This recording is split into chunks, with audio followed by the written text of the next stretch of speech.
Nosso famoso boa noite a todos. Muito bem, hoje 11 de janeiro de 2019, nós estamos reunidos para estudarmos a obra, o Evangelho segundo o Espiritismo. Nós estamos no capítulo 20, intitulado Missão dos Espíritas, os trabalhadores da última hora. Nós vamos estudar o item, nós já fizemos o item 4, iniciamos, mas vamos reler hoje novamente, tá bom? Missão dos Espíritas. E vamos iniciar pelo nosso livro de abertura, Caminho, Verdade e Vida, mensagem de número 134, basta pouco. É uma anotação de João, capítulo 14, versículo 22, e o comentário do nosso querido mentor Emmanuel. Basta pouco. João anotou assim: disse-lhe Judas: Senhor, de onde vem que te hás de manifestar a nós e não ao mundo? Uma citação de João. E o nosso querido Emmanuel pega esse pequeno versículo e desenvolve o seguinte pensamento. Um dos fatos mais surpreendentes do cristianismo é a posição escolhida pelo Salvador a fim de anunciar as verdades eternas. Não aparece Jesus em decretos sensacionais, em troféus revolucionários ou em situações de domínio. Chega em paz à manjedoura simples, exemplifica o trabalho, conversa com alguns homens obscuros de uma aldeola singela e só com isso prepara a transformação da humanidade inteira. Para o mundo inferior, todavia, a pergunta de Tadeu, então esse Judas aqui não é o Iscariote, seria o Judas Tadeu, então aqui o Emmanuel já dá uma cola, porque quando fala, disse-lhe Judas, tu já vincula Judas Iscariote, só que nós tínhamos o Judas Iscariotes e o Judas Tadeu. Ele está fazendo, acho que ele está retificando, ele está dando uma de olho. Esse Judas é o Tadeu, que era irmão de Levi e irmão de Tiago menor, né? Eram os três irmãos, parentes de certa forma de Jesus, tá? Judas Tadeu, Tiago menor e Levi, que é o Mateus. Tiago maior, menor, é uma denominação católica, que foi para diferenciar os Tiagos, porque na época do nosso Senhor Jesus, a terminologia era Tiago, filho de Alfeu, Tiago, filho de Zebedeu, então era assim que eles denominavam Jesus de Nazaré, da cidade de Nazaré, entendeste? Galileu, porque ele era da Galileia, Nazareno, porque ele era da cidadezinha de Nazaré. Galileia é como se fosse o estado. Então ele diz assim: para o mundo inteiro, todavia, a pergunta de Tadeu, aí quem está lendo isso aqui diz, Emmanuel já errou, porque ele falou aqui Judas e agora ele coloca Tadeu, é porque ainda não se tocou que é Judas Tadeu. Ainda é de plena atualidade. As criaturas vulgares é de comum, né? As criaturas comuns só entendem os que se impõem aos demais, ainda que para isso sejam compelidas a ouvir sentenças tirânicas, proferidas em tribunas sanguinolentas, ou seja, até hoje nós achamos que só funciona se for com grito. Que você tem que ser grossa, que você tem que ser dura, é porque nós ainda não encontramos a forma educada de sabermos exigir do outro, dentro dos nossos direitos, sem humilhar o outro.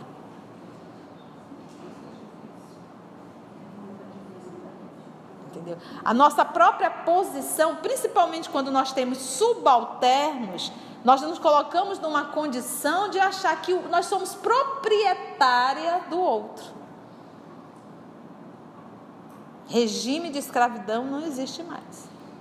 Então, mesmo eu estando em um cargo superior e eu tendo subordinados, eu tenho que entender que são seres humanos, que eu devo respeitá-los.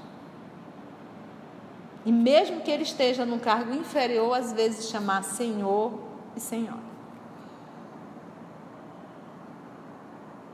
Mesmo sendo a senhora que limpa, é um trabalho digno. É insuportável trabalhar num ambiente sujo. Eu necessito daquela pessoa para me deixar um ambiente agradável. Senhora fulano de tal, e não a tratá-la com desrespeito. E muitas vezes com violência. Não, só funciona se for na grosseria. Se não for na grosseria, não. Aí ele está dizendo, olha, Jesus, porque diz assim, olha, disse-lhe Judas, que é Judas Tadeu, Senhor, de onde vem que te há de manifestar a nós e não ao mundo?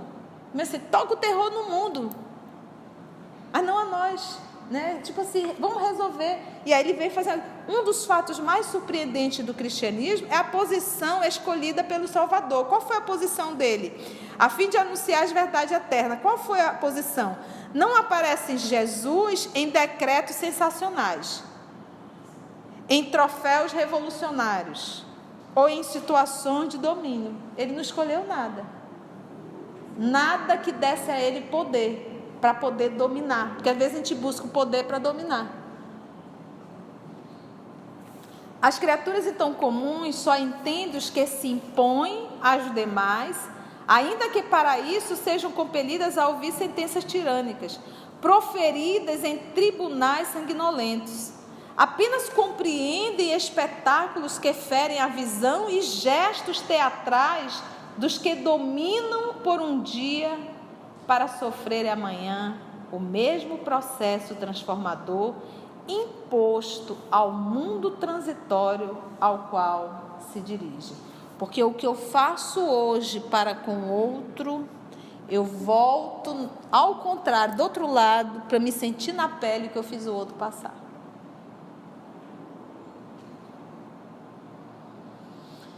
Jesus, todavia, falou a alma imortal. Jesus não falava a nossa maior dificuldade de entendermos às vezes determinadas lições do nosso Senhor Jesus, a sua profundidade, é porque nós temos a dificuldade de entender que Jesus não fala para um momento, Jesus não fala a uma personalidade, Jesus fala, a lição do nosso Senhor Jesus é uma lição para o Espírito eterno, é uma lição imortal. Você imagina quando ele olha para o senador e diz, senador agora, ou só daqui a séculos? O senador não entendeu. Ele estava falando para quem? Para o senador ou para o Espírito? Quantas lições Jesus nos traz, mas ele não está falando com a personalidade, ele está falando com o Espírito eterno. A lição não cabe para uma personalidade. De repente, se eu avaliar só a personalidade, o senador vai dizer, daqui a séculos eu não estou mais vivo. Mas se ele entender a lição como Espírito, ele vai perceber que ele vai ter que levar vários séculos para conseguir retornar ao seio de Deus. O que eu podia fazer?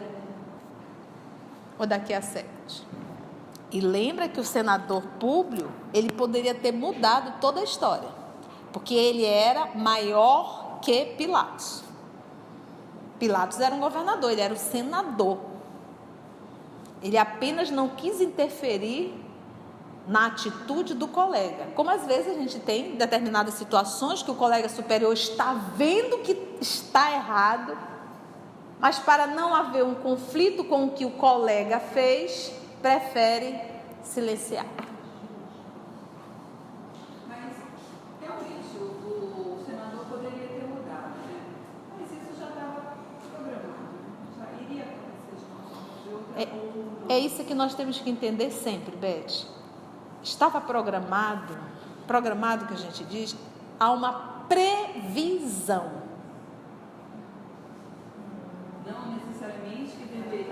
A probabilidade, tanto é que ele veio.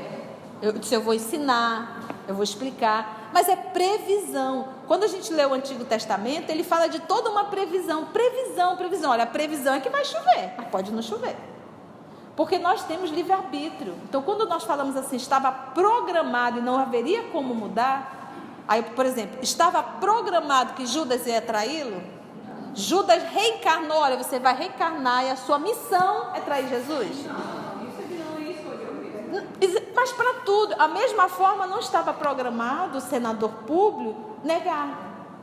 E ele teve um chamado grande, a cura da própria filha, de lepra. Paulo teve um chamado? Paulo teve um chamado. Jesus foi pessoalmente e deu um chamado. Ele poderia ter cedido? Poderia. Ele poderia, naquele momento que o pai dele, o genitor dele, disse, ou eu ou Cristo. Ele disse, olha, com Cristo eu vou ralar que só. Com papai eu volto a ser filhinho de papai. É interessante, né? Porque Ele abriu mão de ser filhinho de papai, que o pai dele era um homem muito rico, para ser um reles tecelão. aí é vontade mesmo de mudar, né? Aí é dar Fidelidade aos valores morais. Entendeste? Então não há uma previsão. Olha, a previsão, pelo que eu conheço aqui da Conceição, é que isso vai dar nisso. Pode acontecer, não dá? Pode, mas a previsão é essa. Então, avaliando a humanidade terrena, a previsão era aquela. E tanto é que Jesus avisou a Judas várias vezes. Jesus avisou o senador agora. Jesus chamou Maria de Magdala, ela mudou. Acho que foram os dois, né? Paulo e ela. A maior mudança. O que tem no livro dos Espíritos, né? Nós ainda não temos a vontade firme, que é o que nos O que falta. vos falta é vontade firme. É só isso. O Emmanuel nos diz assim, virou quase que uma regra no nosso movimento espírita em repetir assim, a evolução é lenta, cada coisa no seu tempo. Então, Paulo e Madalena são duas mentiras. O que diz o nosso Emmanuel? Nosso Emmanuel diz assim, a mudança coletiva é lenta, a coletiva, a individual não é escolha. Agora, dói eu abrir mão daquilo, da personalidade que eu construí? Claro que dói. Claro que dói. Reconhece-se um espírito na sua linguagem, no seu comportamento. Você não vê espírito superior chamando palavrão, ditos desagradáveis. Não vê, não faz parte deles. Então, o primeiro movimento é a linguagem. Deixa eu finalizar aqui, olha. Ele diz, Jesus, todavia, falou à alma imortal. Por esse motivo, suas revelações nunca morrem. Estamos nós aqui, 2019, 2000 anos depois, estudando as lições de Jesus. Além disso, Jesus provou não ser necessária a evidência social ou econômica para o serviço de utilidade a Deus. Nem precisa ser rico, nem precisa ser doutor. De utilidade a Deus.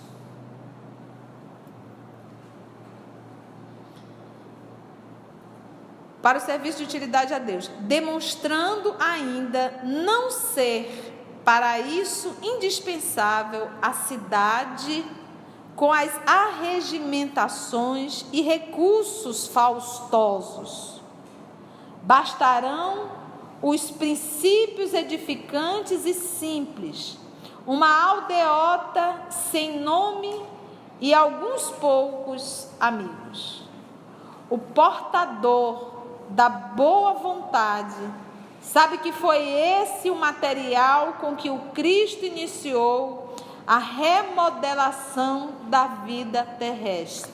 Aldeia simples de Nazaré, aldeiazinha, foi ali para o Tiberíades, Magdala, eram as aldeias simples, pessoas simples, e nenhum título, e fez o que fez. Vamos orar. Já estamos orando, né, irmão?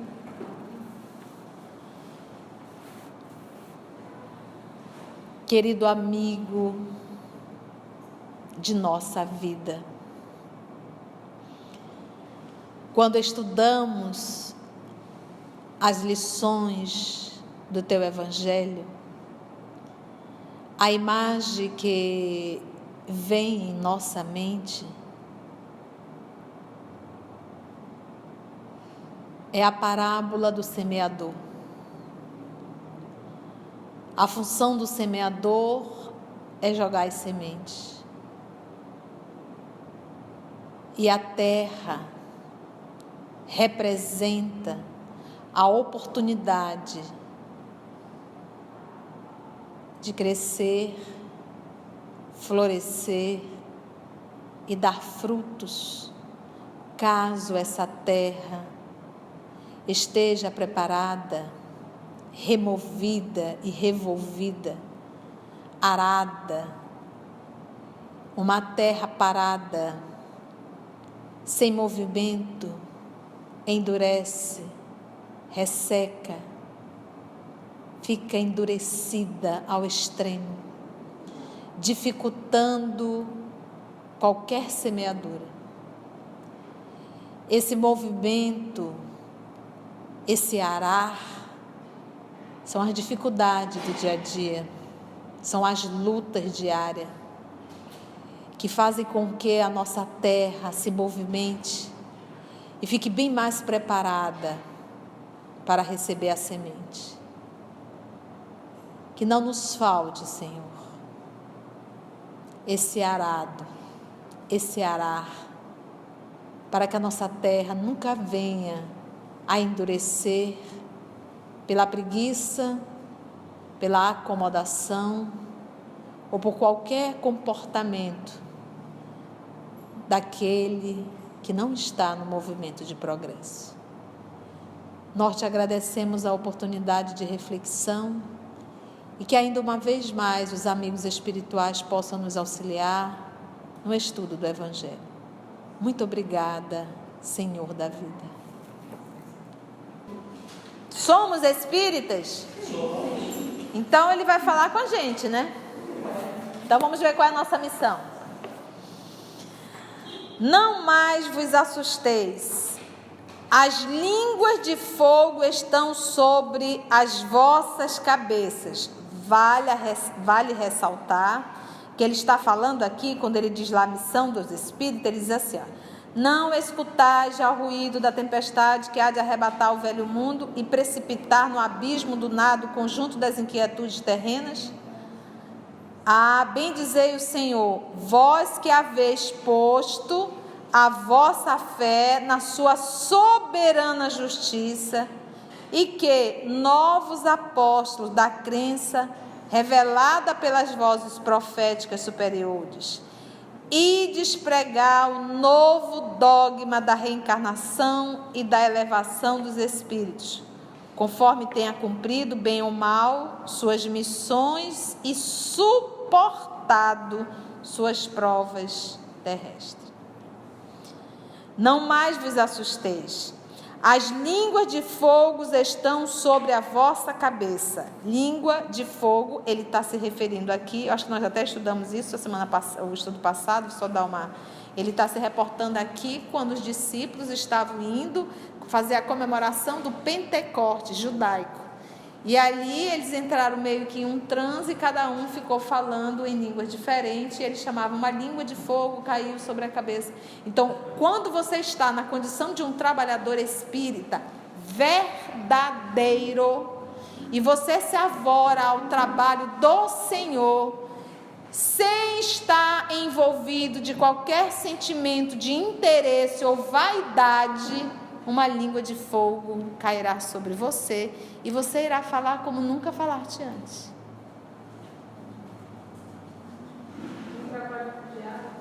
O trabalho do diálogo, o trabalho de dirigente, um atendimento com um amigo. Basta ele encontrar um coração preparado, porque o que mais tem são espíritos querendo ajudar, mas eles não encontram o canal.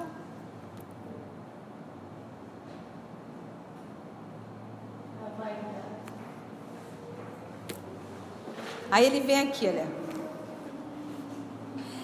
É chegada a hora em que deveis sacrificar sua propagação, os vossos hábitos, os vossos trabalhos, as vossas ocupações fúteis. Nós lemos isso aqui o estudo passado. Ide e pregai. Os espíritos elevados estão convosco. Certamente falareis a criaturas que não quererão escutar a voz de Deus, porque essa voz as convida incessantemente à abnegação. Incessantemente a abnegação. A abnegação é: abre mão disso, perdoa, não cobra, te liberes. Ah, não, isso eu não quero. Pregareis o desinteresse aos avaros, a abstinência aos dissolutos, a mansidão aos tiranos domésticos, como aos déspotas. Palavras perdidas, bem o sei, mas não importa. É preciso regardes com os vossos suores o terreno em que deveis semear, porque ele não frutificará e não produzirá, senão sob os esforços reiterados da enxada e da charrua evangélica. Ide e pregai. Sim, todos vós, homens de boa fé, que acreditais na vossa inferioridade em face dos mundos disseminados pelo infinito, lançai-vos em cruzada contra a injustiça e a iniquidade. Ide e derrubai o culto do bezerro de ouro, cada vez mais invasor. É o culto às coisas materiais.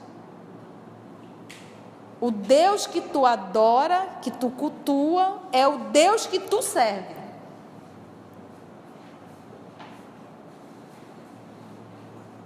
Ide, Deus vos conduz. Homens simples e ignorantes, vossas línguas se soltarão e falareis como nenhum orador fala. Ide e pregai, que as populações atentas recolherão, felizes, as vossas palavras de consolação, de fraternidade, de esperança e de paz. Populações atentas. Porque ainda há pouco ele falou que tu vai falar alguns que não vão querer te ouvir. Quem importam as emboscadas que vos arme pelo caminho? Somente lobos caem em armadilha para lobo. Essa citação é de Jesus. Só lobo cai em armadilha feita para lobo. Não tenha medo. Às vezes diz assim: ah, Conceição, eu posso aplicar um passe assim, assim, assim? Não, porque orientado. A primeira coisa é: estais em paz o suficiente, carrega a vontade de ajudar, vá, chame Jesus, chame os amigos espirituais, mas não deixe de atender alguém que está precisando da tua ajuda. Se naquele momento você não tem um irmão que possa te acompanhar, lhe ajudar, chama Jesus. Não tema. Não vamos criar ritos, ser indiferente com a dor humana, que foram o que os fariseus fizeram. Ah, não, hoje é dia de sábado eu não posso curar. Dia de sábado não pode fazer nada. Não, porque... E a gente acaba nos tornando isso. E colocando o ser humano em segundo lugar. Quem importa as emboscadas então, né? O pastor, porquanto o pastor saberá defender suas ovelhas das fogueiras sacrificadoras. Aqui ele dá uma cutucada na Idade Média, Ele lá em cima ele falou em cruzada, aqui ele fala em fogueira, ele está dando um passeio na história das religiões. Homens valorosos, ide diante de Deus que, mais felizes do que Tomé, credes sem pedirdes para ver, e aceitais os fatos da mediunidade, mesmo quando não tenhais conseguido obtê-los por vós mesmos. Ide, o Espírito de Deus vos conduz. Marcha então avante, falange imponente pela tua fé. Diante de ti, os grandes batalhões dos incrédulos se dissiparão, como a bruma da manhã aos primeiros raios do sol nascente. A fé é a virtude que transportará montanhas, disse Jesus. Contudo, porque, gente, o que nos falta é fé. Fé é fidelidade a Deus.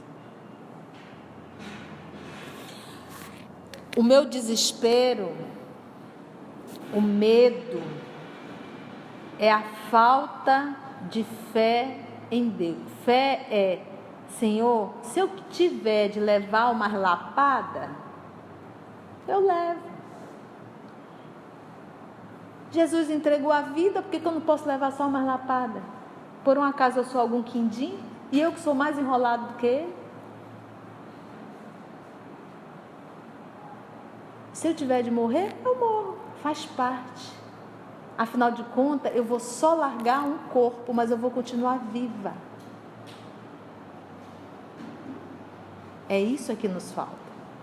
A gente cultua demais uma vidinha com V minúsculo que é a nossa.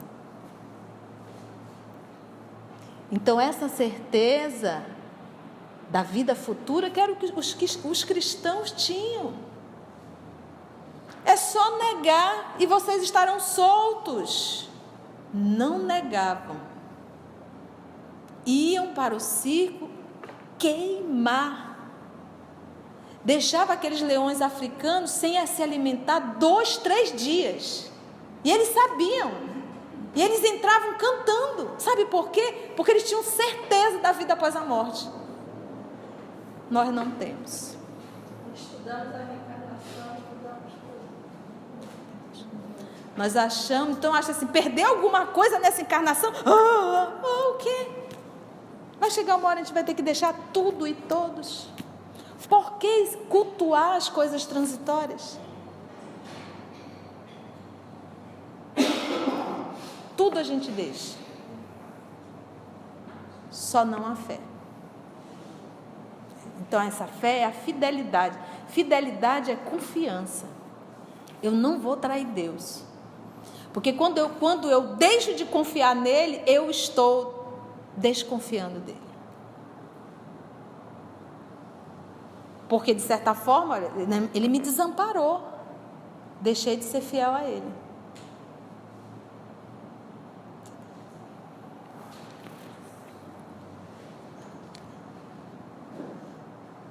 A fé é a virtude que transportará montanhas. Disse Jesus, contudo, mais pesadas do que as mais pesadas montanhas, jazem depositadas no coração dos homens a impureza e todos os vícios decorrentes da impureza. Parte, então, com coragem, a fim de removerdes essa montanha da iniquidade. Aonde está essa montanha que ele acabou de falar? No coração. Coração é o quê? Sentimento. E ele diz assim, montanha de iniquidade. Então, quando a gente diz assim, Conceição, é tão difícil no dia a dia, a gente esquece disso, porque essa montanha. A gente ainda não parou para entender que tudo é transitório. Tudo é transitório. Tudo é transitório.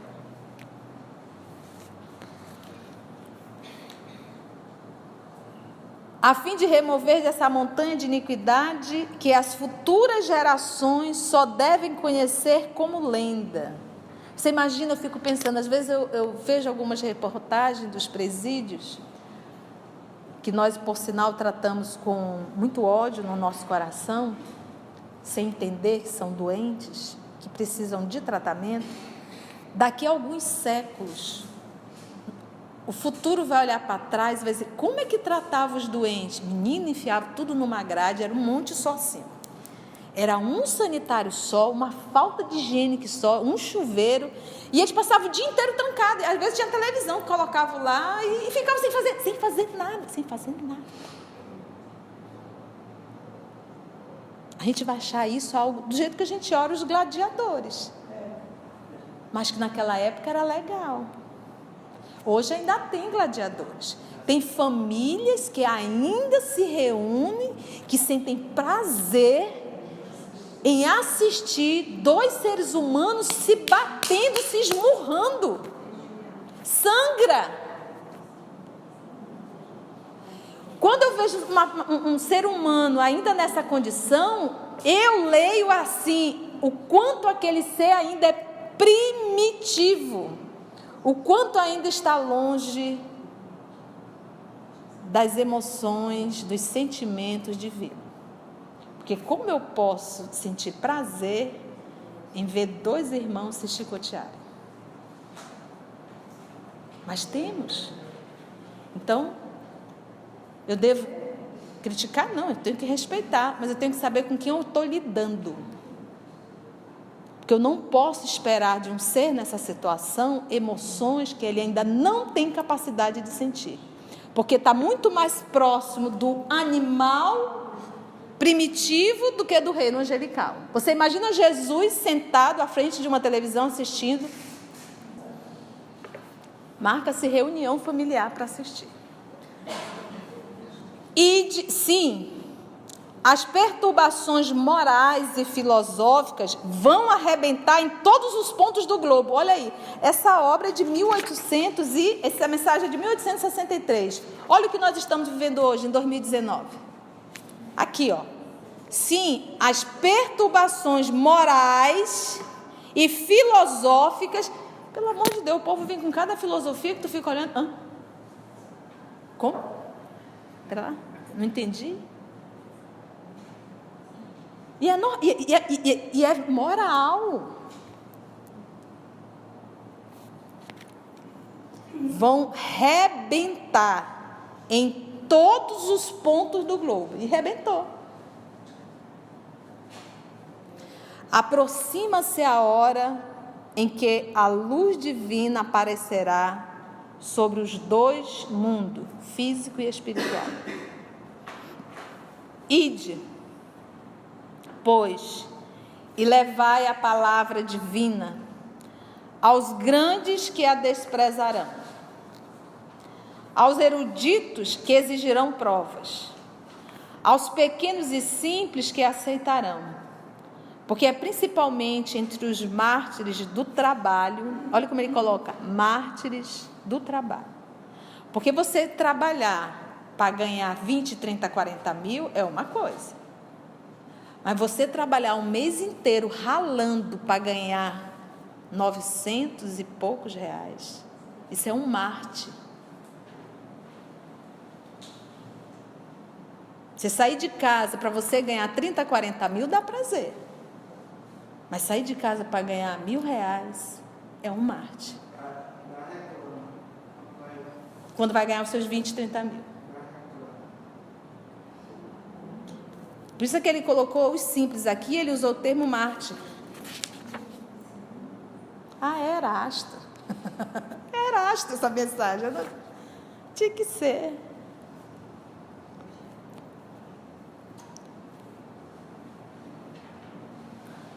Aproxima-se a hora que... E depois e levais aqui aos pequenos e simples que aceitarão, porque é principalmente entre os mártires do trabalho, desta expiação terrena.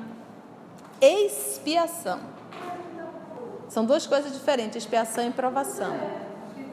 Mas a gente pode ser prova e pode ser expiação.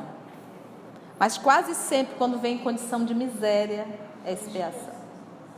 Desta expiação terrena, que encontrareis fervor e fé.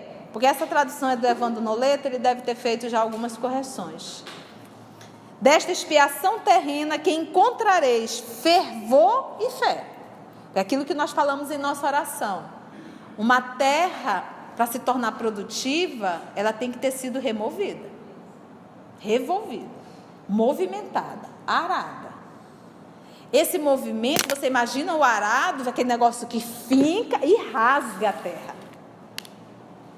Uma terra paradinha, batidinha, vai endurecer. Então a evolução, esse processo de evolução, é essa rasgada. É esse tranco que a vida nos dá. Porque é isso que nos faz crescer, amadurecer. Se tudo ficar sempre redondinho, a gente não cresce, gente. Então eu não deveria me revoltar e me rebelar contra esse arado. Que é necessário. Indispensável. Então eu não tenho que ficar triste da minha terra estar sendo removida. Eu tenho que ficar triste se está tudo muito... Quando vem uma prova. Vou endurecer. E existe aqueles que estão em determinado nível que ele não precisa mais do arado, que ele mesmo remexe. Remexe, sabe o quê? Ele vai em busca da dor do outro. Era o que a Alcione fazia. Ela não tinha nada que cuidar da Suzana, que foi a madrasta cruel que roubou tudo. Ela não tinha nenhum compromisso, mas ela foi cuidar de Suzana doida, doente mental. Que a própria filha e o próprio pai queriam interná-lo e ela não deixou. Entendeu? Aí já não é expiação, não é prova, isso aí sabe o que é o quê? Sacrifício, é sublimação. Nós não estamos nem nesse nível, porque nós ainda estamos no nível de remover a nossa terra, senão ela endurece. Foi bom, gente, o nosso estudo? O tempo já foi. Então, agradecemos ao nosso Senhor Jesus, aos amigos espirituais e até o nosso próximo encontro.